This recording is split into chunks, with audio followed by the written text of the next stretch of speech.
Hello, everyone. It's my pleasure to welcome you to today's webinar on behalf of ASHE, the Association for the Study of Higher Education.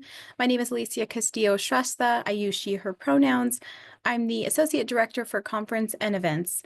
And I'm very thankful to our volunteer leaders from the Council on International Higher Education for putting together today's session.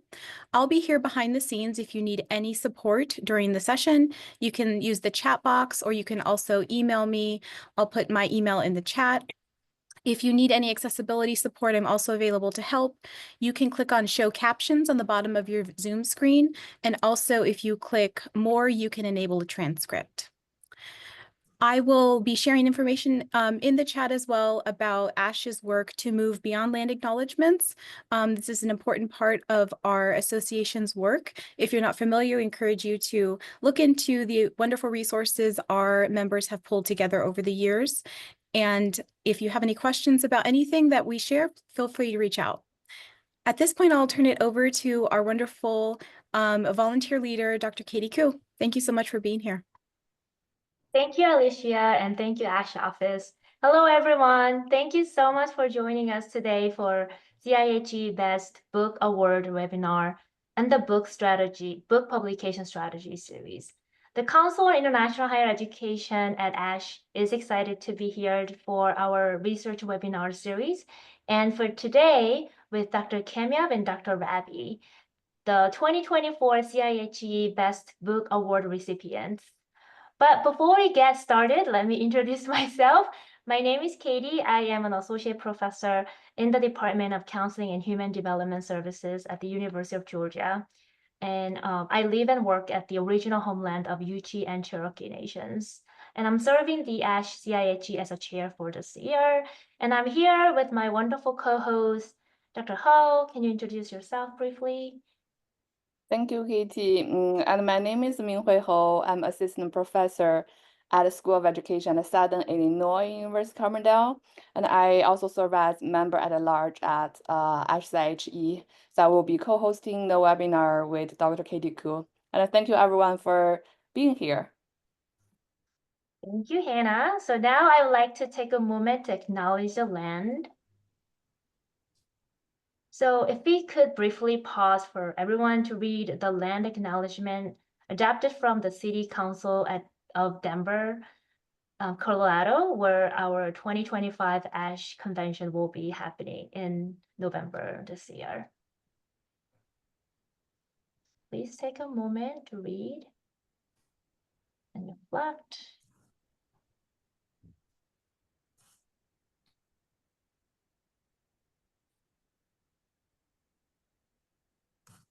So speaking of the 2025 ASHE convention this year, it's going to be happening in Denver in November.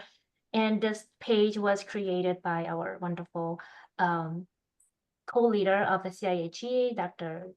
Bodine. So really briefly about 2025 ASHE. So this year it will be held from November 12th to November 15th in Denver. This is a theme of the convention. And very importantly, CIHE, we have pre-conference sessions all day on Wednesday, November 12th. So please mark on your calendar. So it's literally all day from 8 a.m. to 6:30 p.m.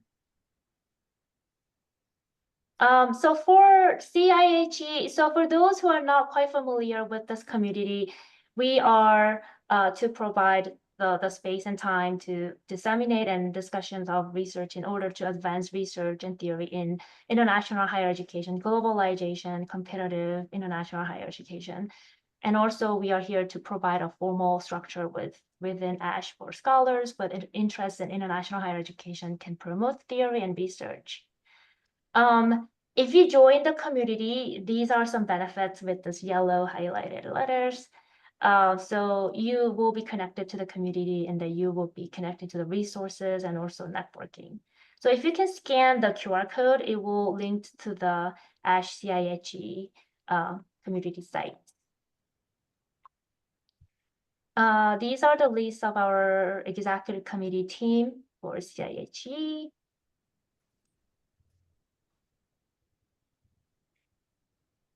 And without further ado, Hannah, if you can adjust the picture a little bit so that we can see both pictures. So, but it's on the progress.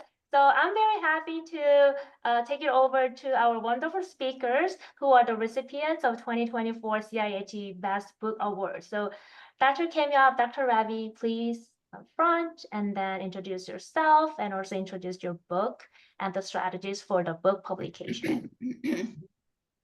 Thank you very much. Actually, I like the way that there's just a little piece of me on that picture. Excuse me, everybody, I'm just getting over a cold.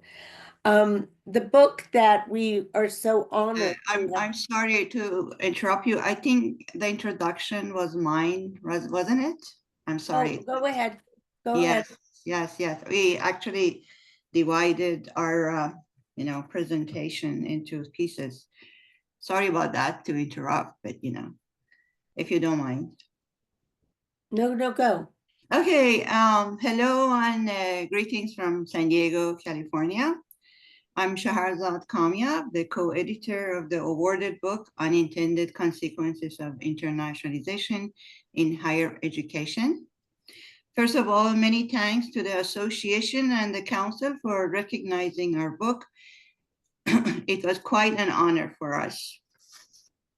I also apologize for not turning on my camera as I had a recent surgery, a sinus surgery, which made my face very swollen and not looking good. A little bit about my professional experience. I'd been a professor of comparative and international education at Chapman University and director of study abroad at Grossman College in San Diego.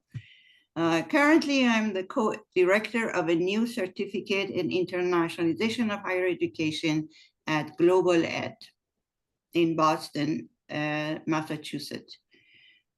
In terms of professional international experience, I have taught and worked as visiting in the Middle East and North Africa and Latin America, specifically in Mexico.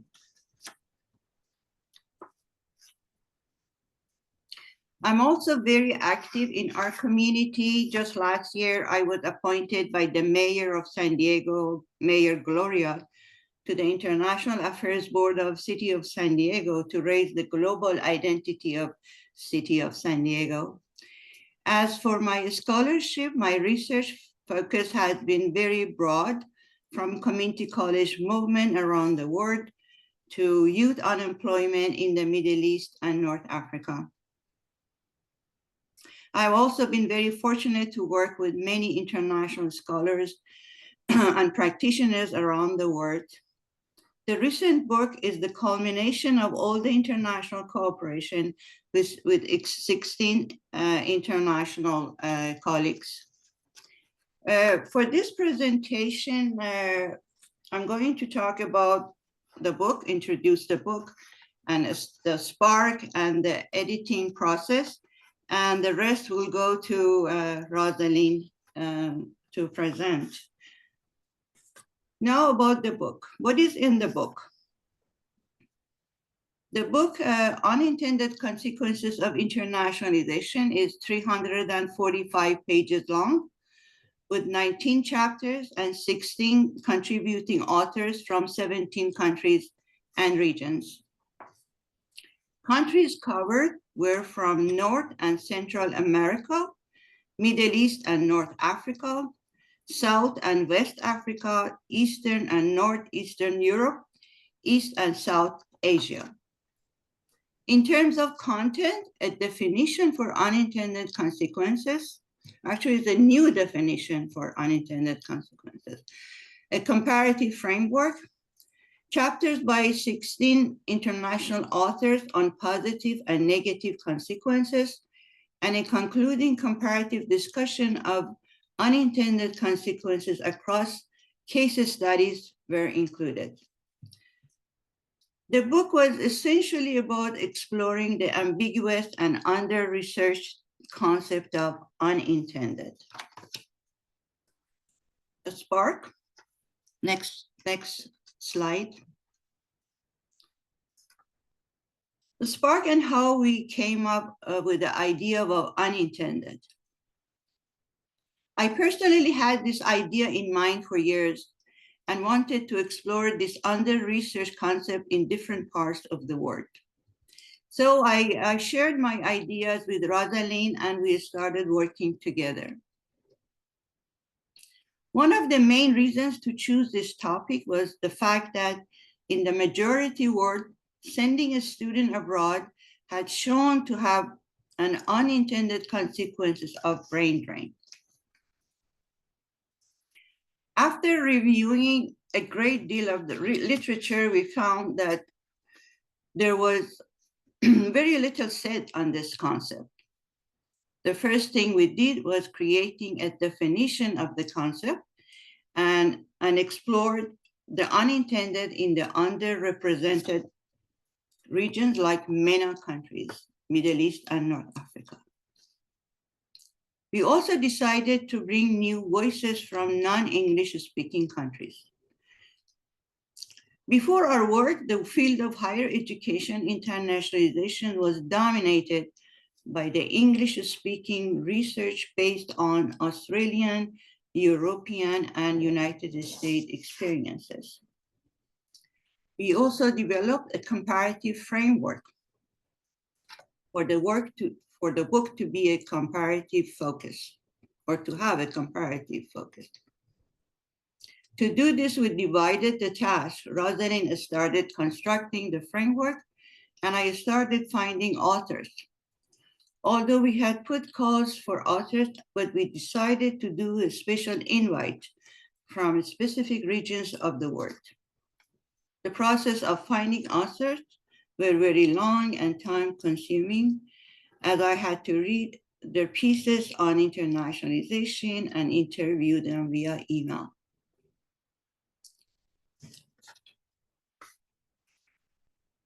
Next is Rosalind, is on you.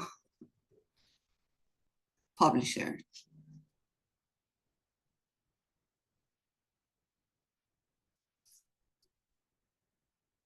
Rosalind, you need to take over, the publisher. There you go. I'm talking while I'm muted. That's typical. So I'm Rosalind Raby. I am the editor-in-chief of the Journal of Comparative and International Higher Education. I teach at California State University, Northridge, and have been researching internationalization since last century. So, yeah, put a little context on that. But I have to say, in all of my time doing research and reading and context, I never came across the term unintended consequences except in the negative. And in fact, the earlier definitions really just say that it's a bad thing that happens, and that just didn't resonate with me. And it didn't resonate with Shahrzad as we had our discussions. And so we researched a little bit deeper. We found a couple of people who would say, yeah, this is a thing to avoid.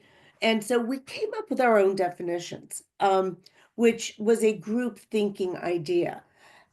After that, we started to find publishers. And so in the book writing field, you really need to know your publishers.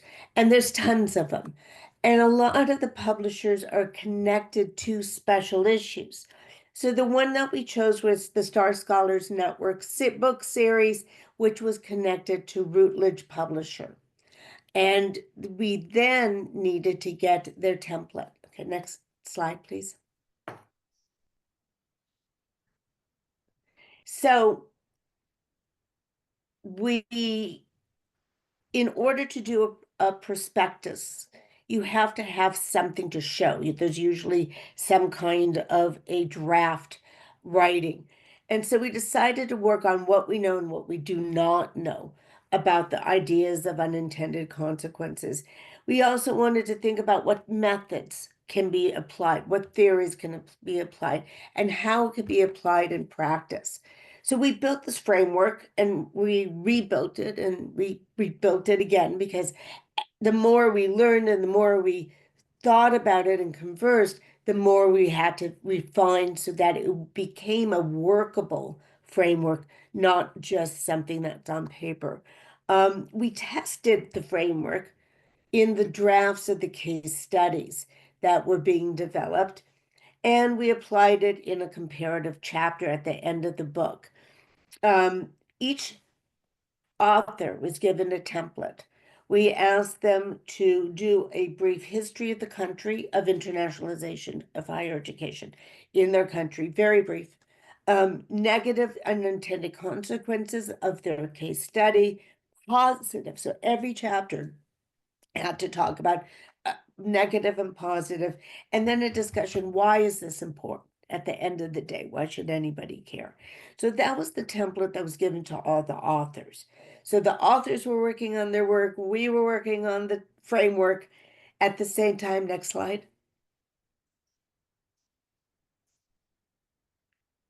We began building the perspectives. Now, I have published a lot of books, and in each, the prospectus tends to have a lot of similarities. First, they want to know about who the editors are, their bios, and remember, you're selling yourself at this point, because the publishers don't have to publish your book. You give a proposed title, you give an idea of the structure of the book, beginning, middle, and end. You talk about the expected date of completion, and you think in terms of the steps: the call time, draft time, peer review time, finalized time, final review. Give yourself 1 to 1.5 years. I know that sounds like a really long time and you want to get your book out quickly, but in all reality, it's going to take this time to have a quality book that can go into production. You also want to anticipate the total number of pages, words per page. I know this sounds really detailed. If you're going to have line drawings, if you're going to have photographs, if you're going to have tables. And the thing is, if you have photographs, it's going to be a little bit more expensive for the publisher. The number of tables also tends to be a little bit more expensive, but don't shortcut yourself. If you need a table, you need a table. If you need a figure, figure that in. Next slide.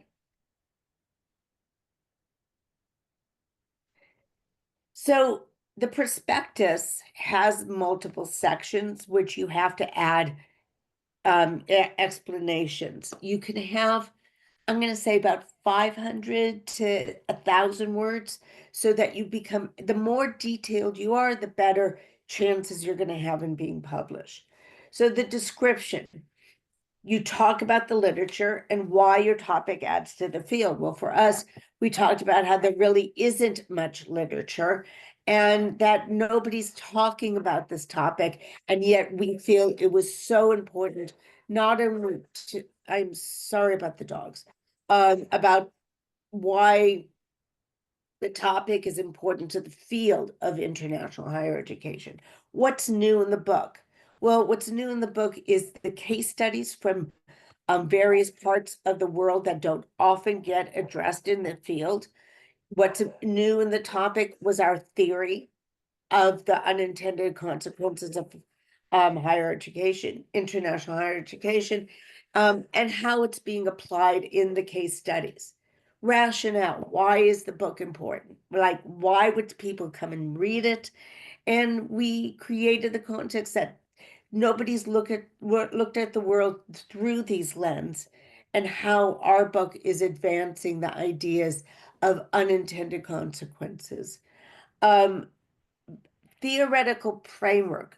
Increasingly, publishers want to know, what lens are you applying this through? And we use primarily the lens of neoliberalism. We use the lens of humanitarianism and critical internationalization.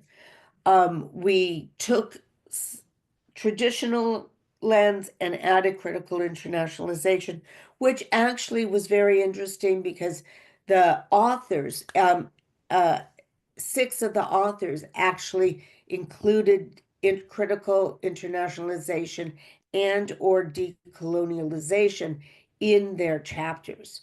So at this point, the prospectus, we didn't know what they were going to produce, but it turned out that they ended up producing this. You want to talk about unique selling points. Why would the people read it? Who are the people that would want this? What if others written, and why it's needed? So you have to critique what other people have written, because why should the publisher publish your book? And sometimes that's a time issue, and sometimes that's a concept issue. So some of the people who've written about unintended consequences in the negative wrote a long time ago. It's not current for this time period. Also, it was incomplete because they really only talked about negative consequences. Oh, I'm so sorry, everybody. So then you want to have a sample table of contents, which is important because we reached out to the authors ahead of time. So we were able to build a draft of a table of contents for the prospectus. Editorial board. It's really important to have a board of people who would be involved in the peer review process. You need to have them on board before you submit the prospectus. And the more you have these details, the better chance you're going to have for the publisher to go say, okay, great, go ahead. Next section, next slide. You also want to talk about the main and subsidiary markets, who's going to buy this, universities, communities, policy associations that you can use for marketing, such as ASHE, unique selling points, experts to review the book. So then, you got your editorial board, timeline in details, as I mentioned before, and the competitive titles. I know this sounds like a lot to put the prospectus together, but another important part is that by doing this, you get to reconceptualize your idea for the book. The more you write, the more you fine tune, the better the introduction is going to be at the end of the day. I find that the better detailed your prospectus, the more the publishers are going to accept at value and not ask you for revisions. Now, it's not a bad idea to have, publishers ask you for revisions, but you want to get on with the contract. And so the less revisions, the faster the process goes. Next slide. Okay, so I think Shahrzad, you want to talk about the editing stages? Oh, yes, of course. That's mine. Okay, the editing process. The editing process for us was actually a very long and time-consuming one. And that was due to the number of authors we had. So we had 16 authors. And the fact that they were mostly non-English speakers. In this case, the cultural language was mainly an issue. So we had to go back and forth with authors to make sure this is what they meant in American language, in American English language. Overall, many exchanges were made between us, the editors, and the authors, and later between all of us, the external reviewers and peer reviewers. The external reviewing usually happens at the very last stage before the chapters come back to the editors for final reviews. In terms of number of external reviewers, we recommend that you need to have as many as possible available for those who are delinquent with reviews. Editing sometimes goes on forever, as you may find words, concepts, or even information to be changed at the very last minute. So we can say that there is no magic numbers as how many rounds should be involved in editing. In general, you need to have as many reviewers and external reviewers. And as I said, for possible issue of, delinquency. So I think the next one is final touches. That is Rosalind's section. I do want to add to the peer reviewers. How do you select peer reviewers? So you want to think in terms of their expertise and their reliability. We're in a time where it's really hard to get peer reviewers, and it's even harder for them to finish their review on time. We were very lucky. Most of our peer reviewers agreed and mostly submitted reviews on time. But you have to also have quality reviews that will help the authors think through how do you make the chapter better. I So always, I also like to add a comment to that our peer reviewers were also our authors, our authors reviewed each other's, chapters and commented on that. And then it came back to us for our review. and I actually think that with books, it's really important to have the authors be part of the process so that it becomes a community project. But also, if an author reads somebody else's, of course, double masked, that they get to see structures and ideas that will then help them reconceptualize their chapter. And remember, everybody had the template to follow. And so you're looking to see, oh, was this clear? Was the positive unintended clear? Was the negative unintended clear?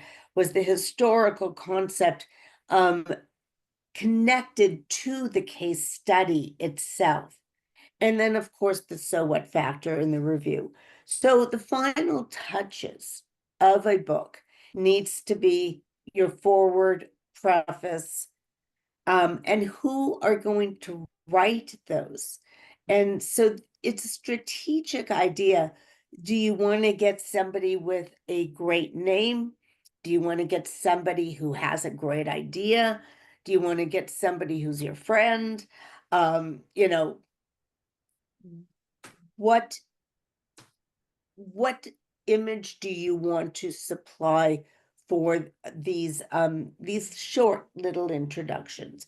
Now, some books don't have both. Some books don't even have either, but I think it's a good idea because it's also a selling point to have somebody who's well known write on behalf of you and on behalf of the book. In the introduction, this is not necessarily a chapter, it could be, but it introduces the book, it introduces the authors, it introduces the concept, and of course, it introduces the so what factor. Why? Why are you writing this book? Why should somebody actually turn the page and start reading the book?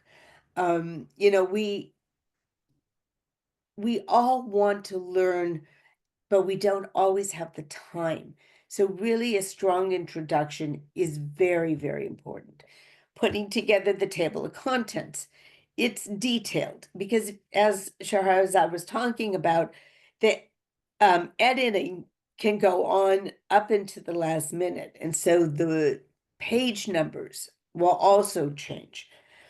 An index. I like indexes. Shahrzad likes indexes. And so it takes a lot of effort to go through every chapter, find the keywords, connect it to the page, and create an index. Now, publishers will do an index for you for a price. We didn't want to pay for anything, so we did it ourselves. Yes, it takes time, but it doesn't take that much time because, you know, with a Word document, you could do searches quite easily. It's just really coming up with what do you want in your index? Do you want the name of people? Do you want concepts? Do you want both? And in our case, we actually included both for the names of people.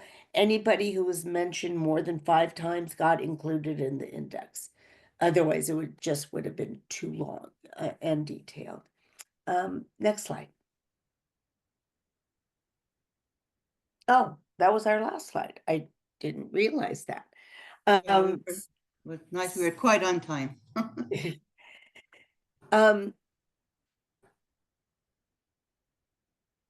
It was a complete joy working with Shahrzad on this project.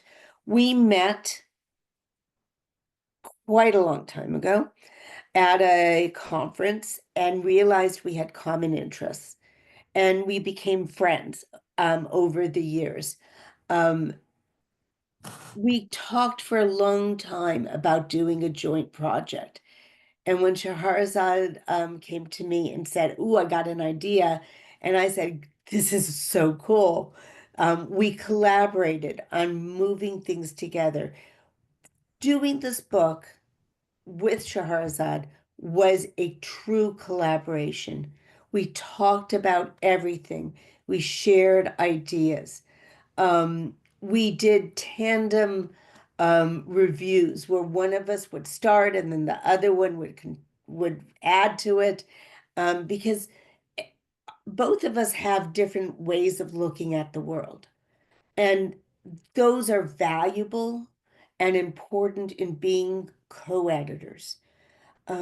Shahrzad's strengths are really not my strengths.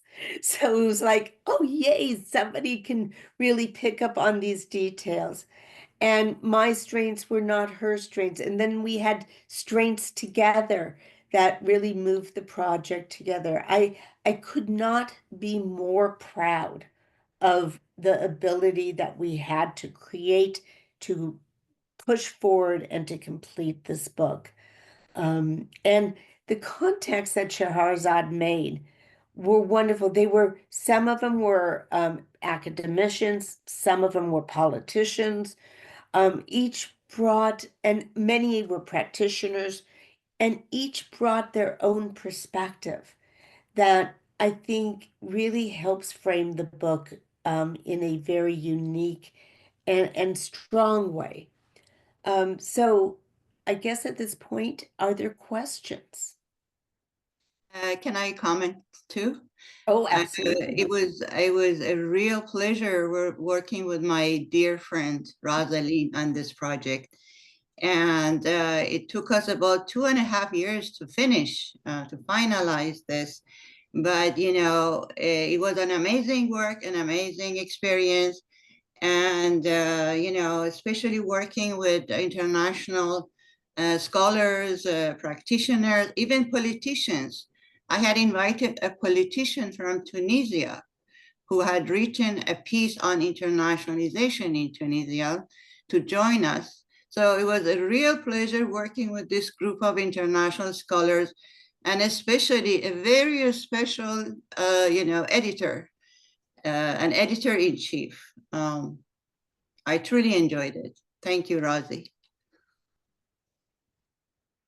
So we could go on and talk, but I think questions might be a good thing at this point, or discussion.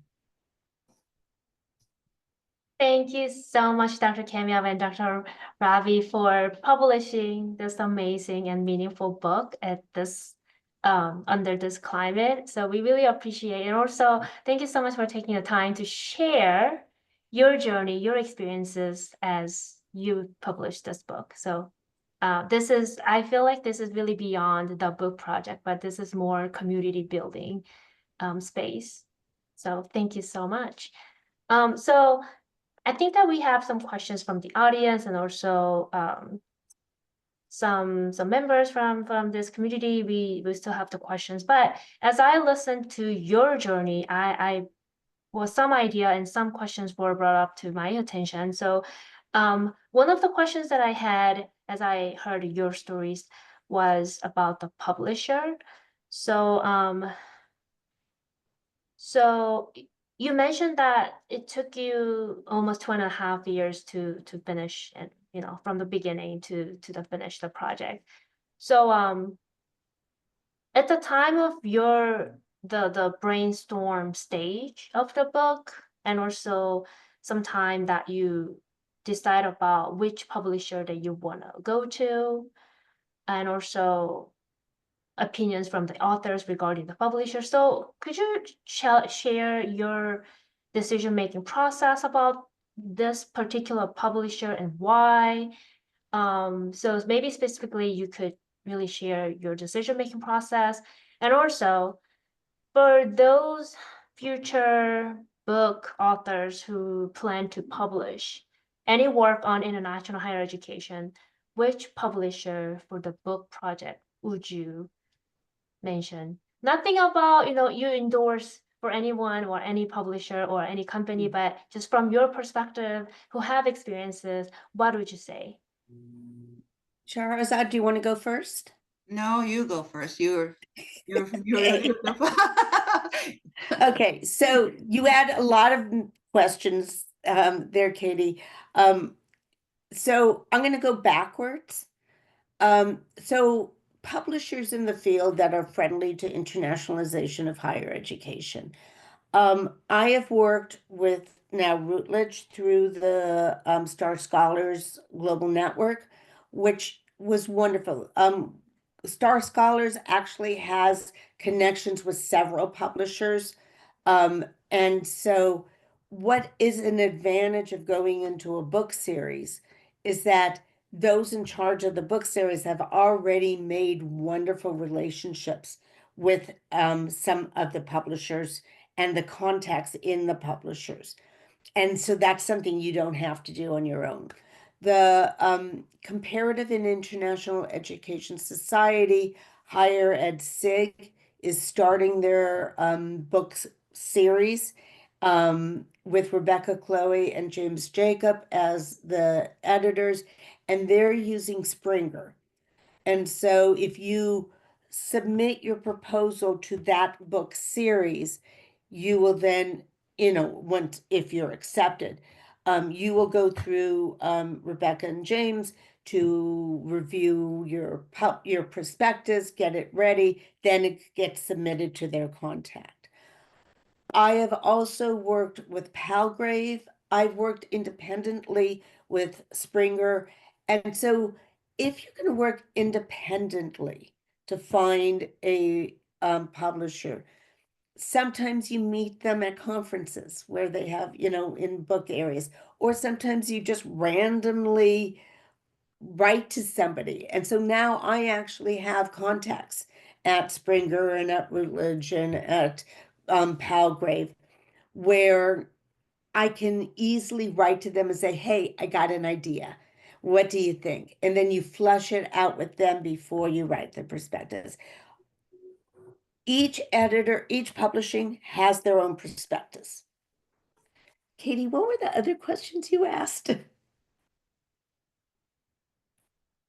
I think that you covered mostly, but in addition to your explanation about other publisher, I was wondering your own journey, why you selected this particular publisher, maybe from the beginning, or as you got some opinions from other authors, did you took those opinions from the authors and then you chose another publisher? Like how, or you made a decision, basically you and Dr. Kamyab, just between you two, or you accepted other opinions from other authors?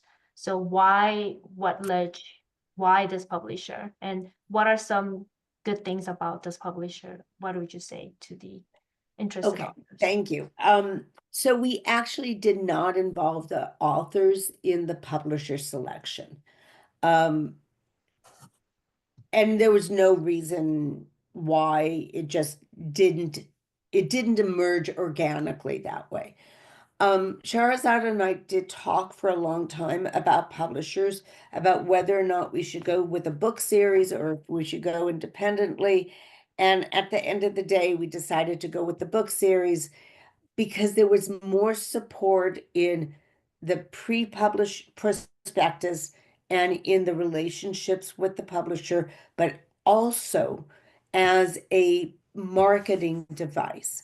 The Global Scholars Network book series, I have worked with them now in several books, and so I knew the process, I knew the people involved as being honest and caring, and supportive in the process of doing the book, and excellent in the marketing.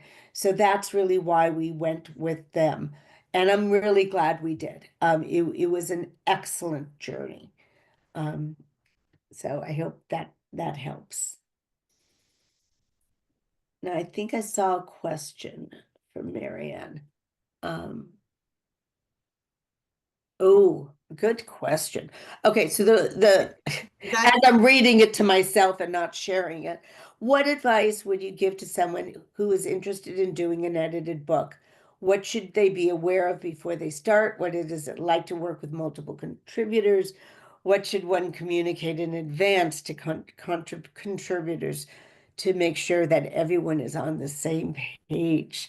Shahrzad, do you want to take any of those questions? Yeah, I like that question because I was very involved in that. Depending on the topic, I think you should also prepare yourself by reading a lot, and doing a lot of research. And if you have a specific region of the world in mind, you have to read pieces related to that region, start, preparing yourself in finding authors to be contributing to your book. And so once you find the person by reading their work, then you contact them. I even use social media to reach out to my authors, Facebook, for example.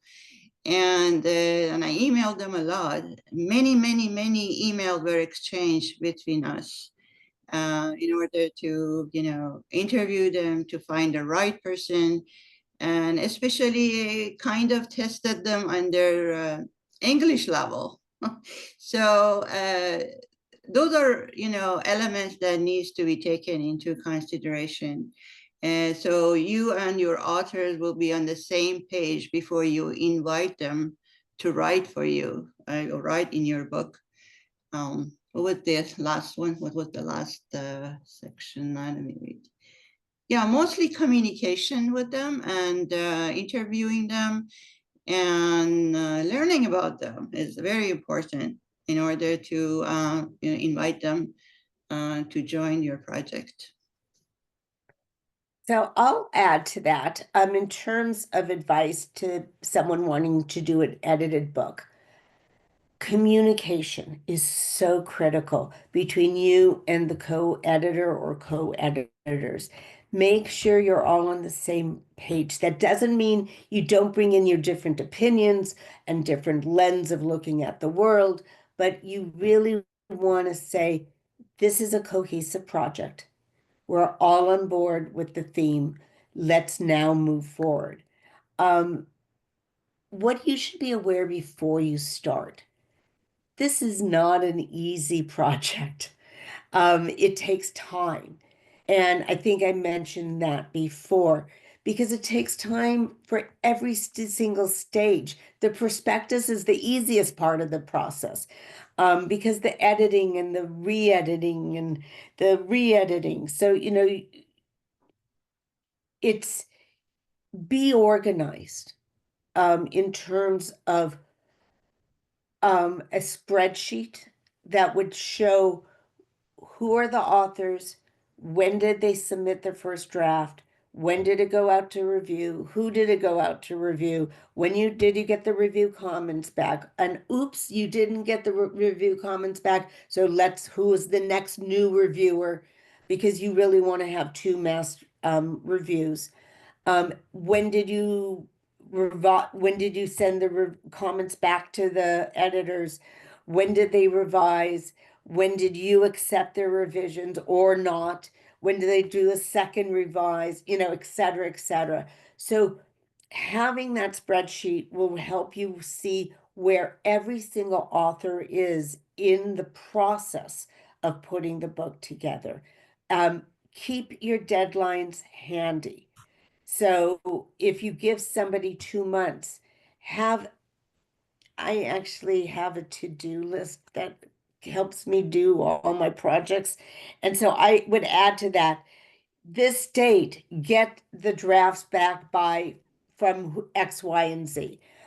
So that not only do you have the spreadsheet that says task accomplished, but you have a forward-thinking date to say, okay, now I have to send out emails to the various authors, reminding them that they have to submit their work. Shahrzad and I worked in tandem in the editing process. And I think I mentioned before, sometimes I would read the first version and then I would put my comments in, send it off to her. She would put her comments in. It would go back to the author. In my opinion, when you're working with other people, the more ready they are in their draft, the better the reviews they're going to get from the reviewers. So Shahrzad and I worked tirelessly with all of the authors to get their drafts review ready. And it really helped because then the reviewers could comment on the topic and the theories and the methods and not on other factors that took a while to iron out. What one should communicate in advance? We had, as I mentioned before, we had a template. And we told the authors that they needed to address the templates. And if they didn't, and so when we got the draft and they didn't address, say, temp point 3, we would write back to them and say, remember, this is a template. You have to address all the template points. Please review and address that point in a subheading so that it stands out. And so for many of the authors, it was really difficult to come up with a positive unintended consequence. But because we had the framework, they were able to see what kind of possibilities there came out of positive, and then they were able to apply it to their case study quite easily. But that took communication. So really good question, Marianne. Also, let me add to that. It's very important that you make your expectations very clear in advance. Just let them know how you usually work, you know, and time frame, talking about time frame and how responsible they should be, you know, in terms of turning on the projects in time, you know, and on time. So it's very important that you make your expectation clear to your to your co-editor, you know, to make everything clear from the very beginning. Yeah, I think what made so sorry. What made this book so special was the relationship that Shahrzad and I had. And it was just a joy, you know, even if we disagreed, it was still a joy working out the problems together because we always did, and it was always better because of our communication. Because we also knew each other for 35 years, Rosie. Oh, I wasn't going to give a date to that. It was just a long time. It sounds like the editors, the main editors, friendship community are invited in this whole project. So that's Yeah, it was another consequence of the book. So that's so great to learn. So that's right. and I you think know, that we're still, let me add this, we are still, especially with me, we're still keeping the communication live, you know, with our authors. You know, there's so many exchanges made via email and a lot of things. Even earthquake happens in Turkey, I contact them and say, are you okay? Or, anything else. Yeah. One quick follow-up question, Dr. Raby, because you mentioned about a template that you gave out to the authors at each stage. So that template, did you create the template, or this is something that you communicated with the publisher, or No, you two? no, Shahrzad and I created the template. We thought what should be in every chapter. And both of us think this is really important because you want a book that has continuity.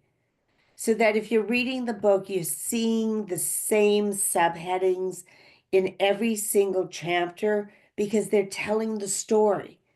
And you want a cohesive story so that by the last chapter, you're putting the book together and it's not just individual chapters that are writing about whatever they want to write. There's a cohesive framework. And yes, we came up with that before we wrote the prospectus.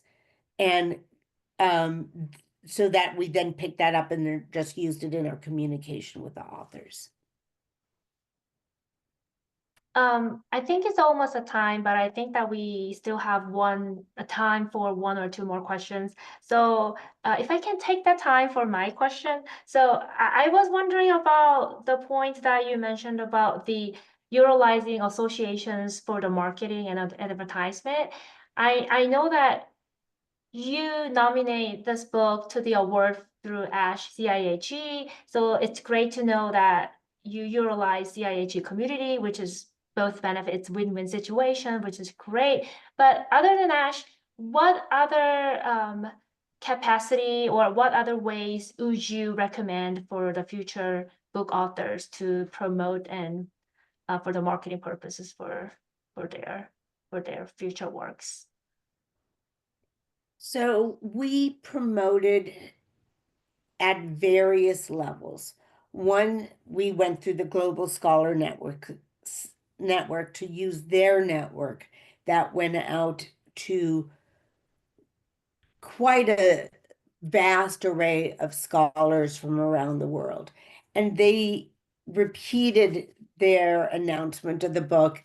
And when they stopped repeating, we reminded them to repeat again.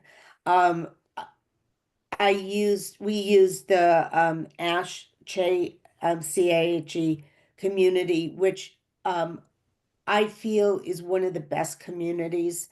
We are so supportive of each other, and so the announcements went out through the newsletter and other areas of outreach. We also used other associations that we belong to and got the word out through their newsletters and their networking. We also used our own network that we would get the word out. The publisher also sends out information, but I would advise everybody don't rely on the publishers. They have their own marketing and it's direct, but it's limiting. You really want to get the word out to as many listservs as you possibly can. And then follow it up with not only here's an announcement of the book, but let's talk a little story, about the book to get people interested. Shahrzad, do you have any other things to add? I particularly work abroad advertising for our book through my international, colleagues and associations that I was, a member of. So that was really a big, help with the marketing to get the word out of the United States and to the other countries. Yes. Yeah, And I think that's most of our authors, honestly, in terms of expectations, when I contacted our international authors, I told them that you are responsible for your, marketing, for your own marketing of your own book. This is your book. So start marketing. So they started in their universities very early. in the stage of, publishing. So yeah, that helped a lot. And one last thing, we encouraged all of the authors to have their book placed in their university libraries. Yeah, Um, exactly. Yes. and International libraries. and Shahrzad's point of utilizing the authors, because we've specifically wanted the book to represent what is called the Global South. And so getting the word out from them to their colleagues through their networks really provides a community that we might not have before. And who knows, hopefully some of them joined the Council for International Higher Education. Mhm. Well, speakers, thank you so much for taking the time to share the words of wisdom and also sharing the wonderful book that you have. Congratulations on this book. Congratulations on the Best Book awardees. Thank you so much. Thank you. We are Time to honored. wrap up. Time to wrap up the webinar. But before we go, let me share the screen again, just to briefly talk about a very important announcement. So for the summer, we will take some break for the webinar series by CIHE, but we come back to our first webinar series of the fall semester 2025. So our own Dr. Bodain Al-Sharif, our own member at large from this executive board member, she has been selected as Fulbright Scholar. She went to Saudi for a semester from last year to this year. So she will share her journey as a Fulbright Scholar in Saudi Arabia. So the webinar will be on September 4th, the Thursday from 10 a.m. Mountain Time. So please mark on your calendar and there will be more advertisement about this webinar. Hey, so have a good summer, everyone. Have a good and safe summer, and I will see you again for our returned webinar series back in fall semester. Thank you so much, speakers, and thank you, my co-host, Dr. Ho, and thank you, ASHE office, for supporting this webinar today. Thank you Thank so you. much. Thank you, everybody.